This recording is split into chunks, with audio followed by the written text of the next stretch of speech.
Seguimos falando do peche da gardería de Carballedo. Desta vez falamos coa concelleira nacionalista. Segundo eles, non se explica que si houbera nenos cando se pediu a subvención e que agora xa non os haxa. Ademais, aseguran que este servizo sería posible mantelo e os pais que falaron con eles están dispostos a pagar máis de matrícula. A decisión da alcaldía, segundo o BNG, estáse collendo mal por parte dos veciños afectados. Bueno, pois en principio non se colle de ningún modo positivo, porque aí estaba un servicio que deberíamos seguir mantendo, dado que as posibilidades que teñen os veciños de Carballedo para ter os nenos atendidos mentras traballan non existen. A posibilidade máis cercana sería traelos a Chantada, o cal é imposible, porque todos sabemos que en Chantada xa non hai número suficiente na gardería para atender aos rapaces dos veciños de Chantada, entón imposible en Carballedo. Certo é que houve un plan de axuste e debido a isto se eliminou a gardería.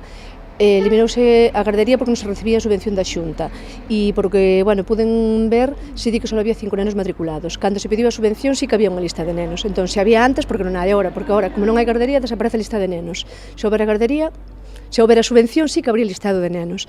Entón, ou non era real antes ou non é real agora. De todos os xeitos, os veciños que se acercaron a falar conmigo en determinados momentos nos confirmaron que eles estarían dispostos a pagar algo, a aportar algo antes de quedarse sen un servicio, porque neste momento vense absolutamente imposibilitados. E, por outro lado, hai cousas que se poden deixar de facer en Carballedo e atender os servicios básicos, que é o que se está desmantelando por completo. Ante a nova subida de impostos, que houve concretamente para a auga, que foi terrible a subida que houve na auga en Carballedo, que ningunha cidade está pagando o que está pagando ali, a nova subida de impostos que vai haber para o 2013 para a basura lle darían xa máis que a suficiente para poder pagar o persoal da gardería.